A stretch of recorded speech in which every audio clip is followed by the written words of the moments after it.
Parez. Avant de penser aux vêtements blancs, au souper, aux feux d'artifice et aux promesses, parez.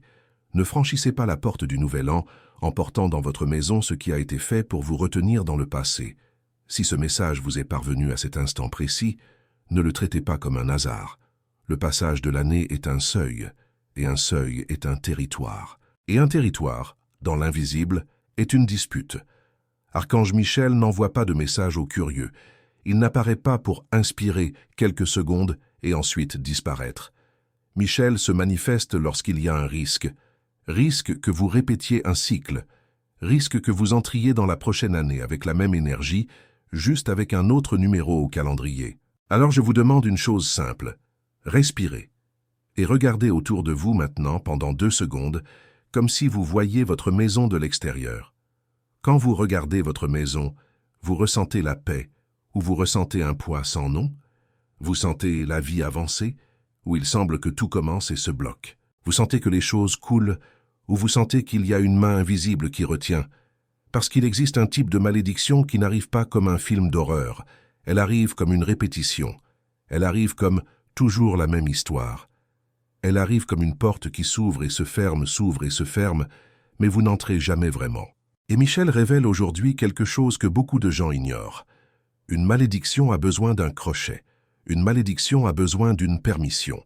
Elle a besoin d'un symbole, quelque chose qui lui correspond, pour rester. C'est pourquoi il existe des maisons avec prière et pourtant avec un poids. Parce qu'une prière sans territoire aligné devient une guerre sur 2 fronts. Et une guerre sur 2 fronts fatigue. Et quand vous êtes fatigué, vous baissez votre garde. Aujourd'hui, Michel révèle 3 choses à jeter avant le nouvel an. 3 choses communes. 3 choses qui se trouvent dans des milliers de maisons, mais qui, dans l'invisible, fonctionnent comme des crochets. Des crochets qui retiennent la stagnation, les disputes, le manque, la tristesse, la peur, la maladie émotionnelle, et cette sensation que rien ne va bien comme il faut. Et écoutez attentivement. La 3e est la plus difficile, parce que ce n'est pas seulement une chose, c'est un lien. Et quand le lien est pris, vous l'êtes aussi. Restez avec moi jusqu'à la fin. Je vais vous montrer les 3 choses avec des exemples si clairs que vous les reconnaîtrez immédiatement. Ce que chacune dit au monde spirituel lorsqu'elle reste sur votre territoire est un saut simple, direct, pour fermer la brèche et commencer l'année avec la maison qui respire. Et je vais laisser un signe.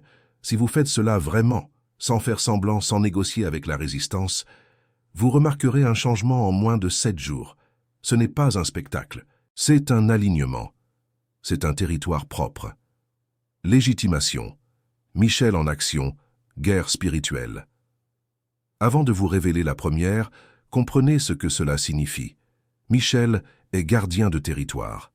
Et un territoire n'est pas seulement un mur. Un territoire est une atmosphère.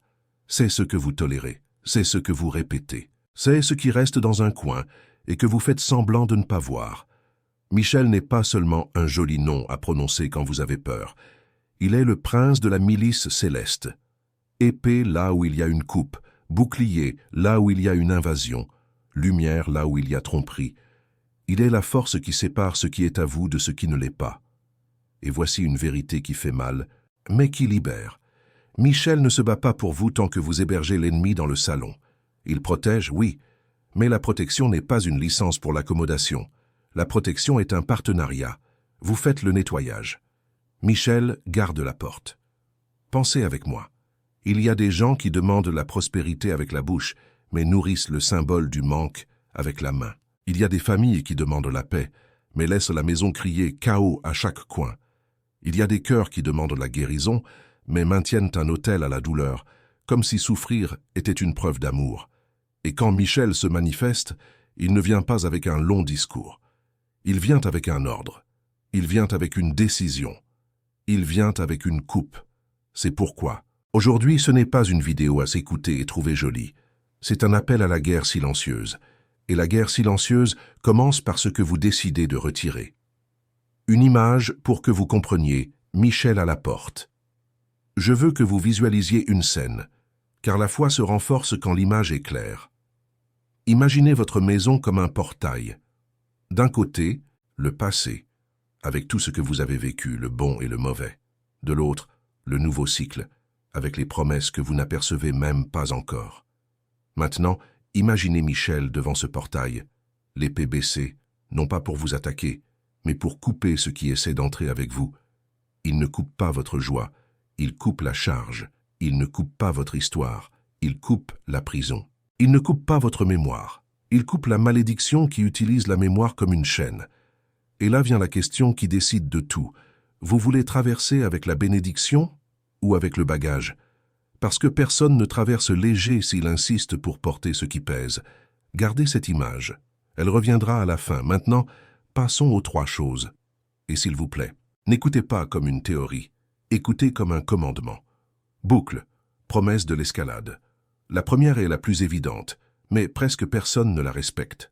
La seconde est la plus courante et la plus dangereuse, car elle semble normale.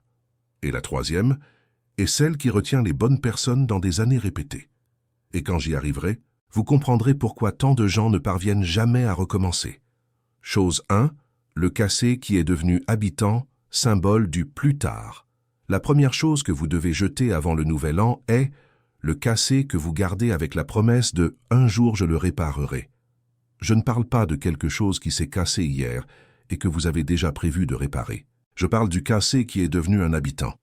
Cet objet qui a déjà une histoire. Ce vieux cassé que vous vous êtes habitué à contourner. Exemple, le ventilateur qui gémit mais que vous allumez quand même, le robinet qui goutte et qui est devenu une musique de fond, la chaise bancale que tout le monde sait déjà s'asseoir avec précaution, le miroir fêlé dans un coin, l'appareil électroménager qui tombe en panne et vous dites « je verrai plus tard ». La casserole cabossée que vous gardez parce que ça peut servir, la porte qui ne ferme pas correctement, et oui, l'horloge arrêtée au mur, arrêtée depuis des mois, vous regardant comme pour dire « ici le temps ne passe pas ». Écoutez, le cassé permanent est un symbole, il dit à l'invisible. Ici la vie reste à moitié. Il entraîne votre esprit à tolérer l'incomplet, et là où vous tolérez l'incomplet, vous tolérez le report. Et l'ennemi adore le report, parce que plus tard est un autel, et sur l'autel du plus tard, il dépose 2 cadeaux, la fatigue et la résignation. Maintenant, laissez-moi vous montrer comment cela agit, avec une micro-scène simple. Imaginez une personne se levant tôt, par temps chaud, allumant le ventilateur cassé. Il fait du bruit, tombe en panne, reprend, tombe en panne. La personne soupire et dit « Ah, laisse tomber, j'en achèterai un autre plus tard ». Ce « laisse tomber » semble petit, mais dans l'invisible, il devient une phrase plus grande. Je m'adapte à l'inconfort. Et celui qui s'adapte à l'inconfort pour survivre commence à accepter l'inconfort comme la vie, et cela devient une porte pour le manque et le découragement. Autre micro-scène, un couple se disputant pour une broutille, et la dispute naît de quoi? De la maison qui irrite les deux, du robinet qui goutte, de l'armoire bloquée, de l'ampoule qu'on ne change pas, du sol rempli de choses. La maison devient un générateur de tension, et la tension accumulée devient une dispute. La dispute devient une distance, la distance devient une brèche. Vous comprenez? Le cassé permanent n'est pas seulement une chose, c'est une atmosphère. Maintenant, je pose une question qui coupe. Qu'est-ce qui est cassé en vous et que vous avez repoussé dans un coin en disant « un jour ». Une conversation, une décision, un changement, une demande de pardon, une thérapie reportée, une routine de soins. Le cassé à l'extérieur donne la permission au cassé à l'intérieur. Michel révèle cela non pas pour vous accuser, c'est pour vous libérer. Alors voici le commandement pratique, rapide et sans négociation. Prenez un sac maintenant. Marchez dans la maison et cherchez 3 types de cassés. Ce qui ne fonctionne plus, ou fonctionne à moitié. Ce qui fonctionne, mais vous humilie, vous irrite, vous embarrasse, vous rappelle la pénurie. Ce que vous avez rafistolé tant de fois que c'est devenu un symbole de survie, pas de vie. Si c'est réparable et que vous allez le réparer cette semaine, séparez-le et résolvez-le. Sinon, jetez-le. Ne donnez que si c'est entier et utile, car donner ce qui est cassé, c'est juste répandre du poids. Et quand vous aurez l'objet en main, dites intérieurement « Je n'emporte pas ce qui est cassé dans mon nouveau cycle ». Vous sentirez une résistance, vous entendrez la voix « Mais j'ai payé cher, mais ça va servir, mais je vais le réparer ». Écoutez, la résistance est une preuve de lien. Et le lien, quand il est malade, devient un crochet. Faites la première coupe. Et le détail qui change tout. Il y a un détail que presque personne ne remarque. Le cassé ne retient pas la malédiction parce que c'est un mauvais objet. Il la retient parce qu'il vous entraîne à vivre avec le manque de décision. Chaque fois que vous regardez quelque chose de cassé et que vous pensez plus tard, vous êtes, sans le vouloir, en train de signer un contrat invisible. J'accepte que des choses importantes restent en suspens. Et la pendance est une porte. La pendance est une brèche. C'est pourquoi, faites une chose de plus pour sceller cette première coupe. Après avoir jeté ce qui est cassé, pincez un coup de chiffon rapide à l'endroit où il se trouvait. Un chiffon. Un geste simple. Parce que vous ne retirez pas seulement un objet, vous effacez un symbole. Et dites, très court, comme celui qui frappe un marteau. Ici, le nouveau commence. Crochet, urgence. Maintenant, beaucoup de gens font cela et se sentent soulagés. Mais l'ennemi ne dépend pas seulement du cassé. Il dépend du deuxième élément. Et le deuxième élément est celui qui draine le plus l'autorité à l'intérieur de la maison, parce qu'il crée une maison sans commandement. Chose 2. Le désordre qui devient normal. Le déchet déguisé. La deuxième chose que vous devez jeter avant le nouvel an est les déchets accumulés déguisés en organisation plus tard. Ce n'est pas le désordre parce que la vie est trépidante. Non, c'est l'accumulation morte, c'est l'excès sans but, c'est le coin que vous évitez, c'est le tiroir que vous ouvrez vite et fermez vite, c'est la boîte dont vous ne savez même pas ce qu'elle contient. C'est la pile qui semble vous accuser chaque fois que vous passez. Exemple clair, parce que Michel ne parle pas en concept, il parle en choses. Sac dans un sac, carton d'ancienne course, emballage gardé parce que ça va servir, fils sans destination, chargeur d'appareil que vous n'avez même plus, manuel de choses qui n'existent pas, maquillage périmé, médicaments périmés, vieux papier, factures, reçus mélangés, vêtements que vous n'avez pas portés depuis 2 ans, mais que vous gardez parce qu'un jour. Et voici la vérité que personne n'aime entendre. Le désordre constant n'est pas seulement un manque de temps, c'est souvent un manque d'autorité. C'est le territoire qui dit « ici, personne ne commande ». Et un territoire sans commandement devient un territoire disputé. Pensez à une maison où chaque jour quelqu'un cherche une clé, un document, quelque chose d'important. Que se passe-t-il? Irritation, retard, précipitation, dispute. Vous perdez de l'énergie sur de petites choses. Et quand vous perdez de l'énergie sur de petites choses toute la journée, vous êtes faible pour les grandes choses. Et la faiblesse spirituelle n'est pas un manque de foi. La faiblesse spirituelle est un manque de souffle. C'est un esprit fatigué. C'est un cœur lourd. C'est une personne qui prie et malgré tout explose. Parce qu'elle est toujours à la limite. Maintenant, une microscène. Une mère essaie d'organiser, mais retourne toujours au même coin. Elle range un peu, mais le coin gagne. Elle regarde et pense « je n'y arrive pas ». Cette phrase est dangereuse. Parce que quand vous croyez que vous n'arrivez pas à gérer votre maison, vous commencez à croire que vous n'arrivez pas à gérer votre vie. Et cette croyance devient une brèche. L'ennemi n'a pas besoin de mettre un démon dans votre salon. Il a juste besoin de vous convaincre que vous êtes vaincu. Et le chaos est le langage parfait pour cela. Michel appelle cela un territoire négligé. Et un territoire négligé devient un territoire pris petit à petit, sans bruit, sans annonce, juste par répétition. Alors je vais vous donner une méthode rapide, car si je ne vous donne pas de méthode, vous allez bloquer. D'abord, cherchez 4 foyers, 4 petites portes. Le tiroir du chaos, où tout finit. Le coin des sacs et des boîtes. Sac dans un sac, boîte dans une boîte. La pile des papiers périmés. Anciennes factures, lettres, reçus, tout mélangé. L'armoire de la culpabilité. Vêtements que vous ne portez pas, mais qui vous rappellent ce que vous n'avez pas réussi à être. Maintenant, faites comme ceci. Prenez un sac poubelle et un sac de donation. Mettez un minuteur de 20 minutes. Choisissez un seul foyer. Et fixez une règle. Si je ne l'ai pas utilisé au cours des 12 derniers mois et que ce n'est pas essentiel, ça s'en va. Et si vous hésitez, utilisez la question de Michel. Cela me sert ou me pèse? Si ça sert, ça reste. Si ça pèse, ça part. Où le chaos se cache. 3 endroits critiques. Maintenant, si vous voulez être encore plus chirurgical, cherchez le chaos dans ces 3 endroits. Car c'est là qu'il se cache le plus. Cuisine. Pot sans couvercle, couvercle sans pot, ustensiles en double, vieux chiffon, vieille éponge, aliments périmés au fond, aimants et papiers collés depuis des années. La cuisine est un symbole de subsistance. Quand la cuisine devient un désordre, la subsistance se bloque dans l'invisible. Salle de bain, flacons vides, produits périmés, vieilles serviettes, choses cassées gardées, coins humides. La salle de bain est un symbole de purification. Quand la salle de bain devient un dépôt, la vie ne se nettoie pas à l'intérieur.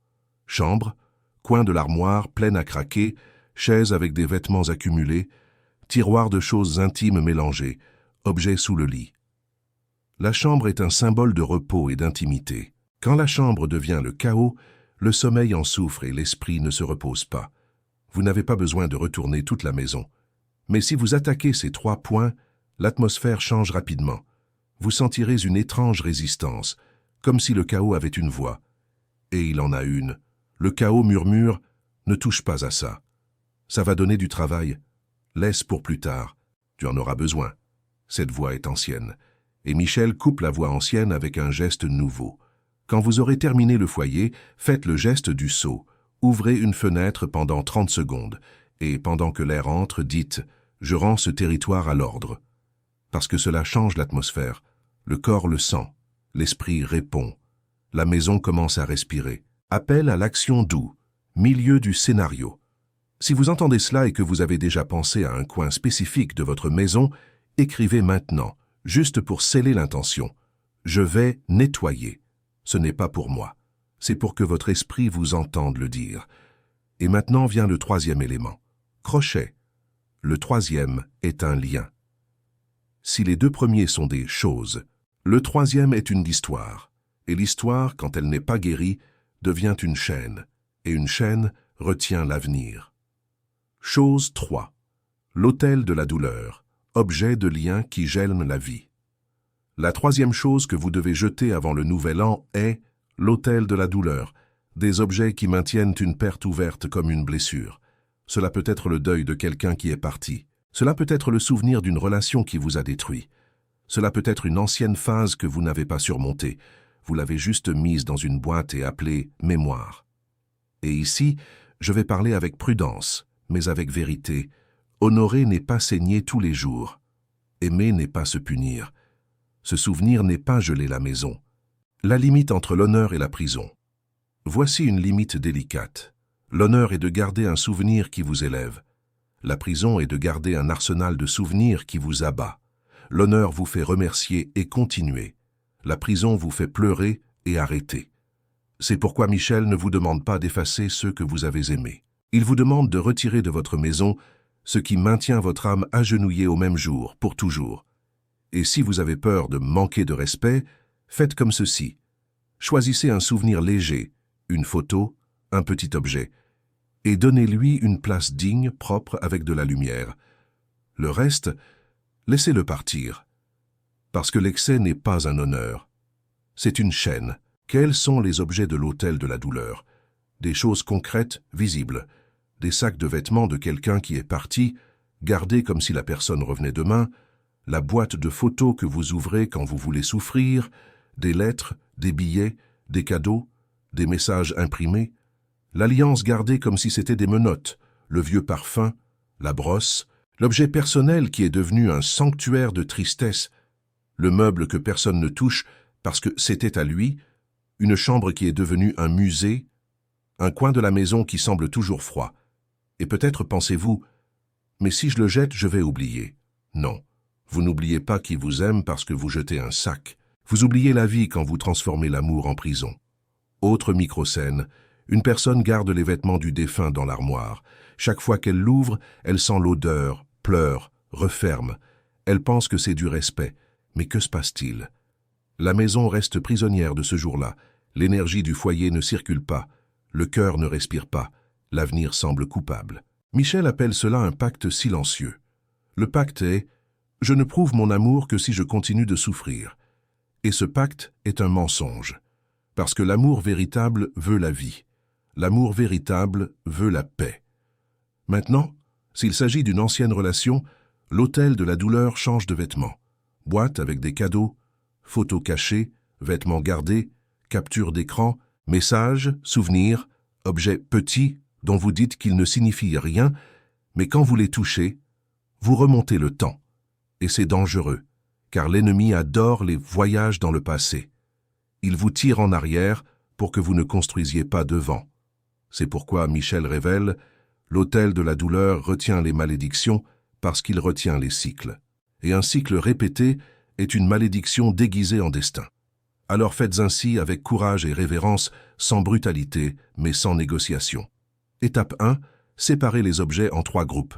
Ce qui est léger et sacré, une photo dans un cadre propre, un petit souvenir qui inspire la gratitude. Ce qui est excessif et vous abat, boîte, sac, pile, trop de choses. Ce qui est une blessure ouverte, ce qui vous met à terre et vous retient à chaque fois. Le groupe 2 doit partir. Le groupe 3 doit partir. Vous pouvez jeter. Vous pouvez donner, si cela a du sens. Vous pouvez garder seulement un symbole, petit, et laisser le reste partir. Étape 2. Avant de jeter, faites un geste d'honneur qui guérit. Placez votre main sur votre poitrine et dites, calmement, « Je t'honore sans me retenir. Je t'aime sans me punir. Je libère pour vivre. » Étape 3. Ensuite, ouvrez la porte de l'armoire. Ouvrez la fenêtre et laissez la maison respirer. Parce que l'autel de la douleur, quand il disparaît, c'est comme si un poids était arraché du plafond. Et la maison change. Vraiment. Et écoutez, vous pouvez pleurer à ce moment. Pleurer n'est pas une faiblesse. Pleurer, c'est la chaîne qui se détache. Confrontation. La maison comme miroir, sans moralisme. Maintenant, voyez comment tout se connecte. Le cassé dit moitié. Le chaos dit désordre. L'autel de la douleur dit prison. Et le monde spirituel lit les symboles. Non pas parce que Dieu est une superstition, mais parce que votre vie matérielle parle de votre décision intérieure. Vous pouvez prier toute la journée. Si votre territoire crie le contraire, vous vivez en guerre interne. Et la guerre interne fatigue. Et quand vous êtes fatigué, vous baissez votre garde. Et quand vous baissez votre garde, la répétition revient. Combien de fois avez-vous promis que l'année prochaine serait différente? Et combien de fois l'année prochaine est-elle devenue juste la continuation avec de nouveaux vêtements? Michel vous appelle à une vraie coupure, à un « ça suffit » qui n'est pas l'émotion du 31, c'est une posture. Ce n'est pas seulement jeter, c'est déclarer « ici non ». Et je vais vous demander avec respect, que défendez-vous en gardant ces choses? Est-ce la mémoire ou la peur? Est-ce la prudence ou l'attachement? Est-ce l'affection ou un pacte? Soyez honnête, parce que l'honnêteté est là où la bénédiction se pose. Preuve. En 7 jours, signe du territoire. Maintenant, le signe que j'ai promis. Si vous faites ces 3 coupes avant le nouvel an, avec une intention pure, vous remarquerez en moins de 7 jours au moins un de ces signes. Votre respiration devient plus légère à l'intérieur de la maison, vous dormez mieux, les discussions diminuent, vous avez envie de prendre soin de vous, une opportunité qui était bloquée commence à avancer. Vous ressentez moins d'anxiété en rentrant chez vous, ou au minimum, la sensation de poids dans l'environnement diminue. Et faites attention, parfois le signe ne vient pas comme une grande chance, parfois il vient comme un silence. Vous entrez chez vous et vous remarquez, l'air est différent. Vous remarquez que vous n'êtes pas si irrité. Vous remarquez que vous n'êtes pas si lourd. C'est déjà une victoire. Et si vous voulez rendre ce signe encore plus clair, faites un geste quotidien pendant ces 7 jours. Chaque soir, avant de dormir, éteignez une lumière. Asseyez-vous pendant 30 secondes et demandez « Ma maison me lève-t-elle ou me tire-t-elle » Si elle vous tire, ne discutez pas. Revenez à l'ordre, parce que l'ordre est une langue. Et quand vous parlez l'ordre pendant 7 jours, le territoire apprend. Et voici une phrase de Michel à répéter quand le découragement frappe. Je ne négocie pas avec ce qui me rend malade. Courte, directe, marteau. Ce n'est pas de la mystique bon marché. C'est un territoire aligné. Le corps le sent. L'esprit s'éclaircit. La maison change de langage. Et quand la maison change de langage, la vie répond. Saut simple. Rituel court et adhérent. Maintenant, c'est long. Vous n'avez pas besoin d'un long rituel. Vous avez besoin d'un geste plus, d'un mot plus, d'une intention. Faites cela encore aujourd'hui, ou au maximum jusqu'à la veille du Nouvel An. Et quand je dis « avant le Nouvel An », je ne dis pas cela comme une superstition. Je le dis parce que le passage est un portail émotionnel. Les gens font des promesses, pleurent, se souviennent, se repentent. Dans cet état, tout devient plus sensible. Donc, si vous entrez avec une maison lourde, l'émotion devient un carburant pour la répétition. Mais si vous entrez avec une maison propre, l'émotion devient un carburant pour un nouveau départ. C'est pourquoi, ne laissez pas pour n'importe quel jour. Faites-le avant minuit, faites-le avant le toast, faites-le avant le bruit, parce que le silence de la préparation est l'endroit où la coupe a lieu. Ouvrez une fenêtre, restez au centre de la maison, ou à l'endroit où vous ressentez le plus de poids. Calmement, dites à voix haute, si vous le pouvez, « Archange Michel, garde cette maison. Je retire ce qui est cassé, je retire le chaos, je retire la douleur gelée. Que la lumière, l'ordre et la paix entrent ici. Que toute brèche soit fermée maintenant. Que toute répétition soit interrompue maintenant. Que cette maison appartienne au Très-Haut. Amen. » 3 phrases de coupe. Saut final et avant l'Amen. Je veux que vous disiez 3 courtes phrases, parce que les courtes phrases scellent les grandes décisions. Je remets, je libère, je fais confiance. Répétez, lentement, comme celui qui ferme une porte de l'intérieur. Ensuite, faites une chose simple. Placez un verre d'eau propre dans la cuisine pendant 7 heures, peut-être la nuit. Le lendemain, jetez-le dans l'évier et lavez le verre. Ce n'est pas une superstition, c'est de la discipline. C'est un marqueur physique qui dit « J'ai commencé un nettoyage ». Et maintenez une règle pour les 7 prochains jours. Chaque jour, 5 minutes d'ordre dans un coin, 5 minutes. Parce qu'un petit ordre chaque jour devient une grande protection. Fermeture, bénédiction, plus, appel à l'action adhérent. Maintenant, si vous avez écouté jusqu'ici, prenez un engagement. Non pas par peur, par maturité. La nouvelle année ne commence pas à minuit. Elle commence à la minute où vous décidez de ne plus porter de poids. Michel ne vous demande pas la perfection. Il vous demande un positionnement. Et si vous voulez renforcer encore plus cette coupe, terminez par la gratitude. La gratitude est la signature de la libération. Même si l'année a été dure, dites « J'ai survécu, j'ai appris, je recommence ». Parce que quand vous remerciez, vous fermez la porte de l'amertume. Et l'amertume est l'une des brèches les plus silencieuses qui existent. Alors, avant de partir, écrivez dans les commentaires une phrase simple, une phrase de coupe « Je libère ce qui me retient ». Et pendant que vous écrivez, faites ce vœu intérieurement. J'entre dans le nouvel an léger, j'entre en paix, j'entre protégé. Que l'archange Michel garde vos portes, que votre maison respire, que votre esprit s'éclaircisse, et qu'aucune malédiction ne trouve de crochet sur votre territoire. Amen. Et si vous le pouvez, partagez ce message avec quelqu'un. Parfois, l'avertissement arrive par votre main.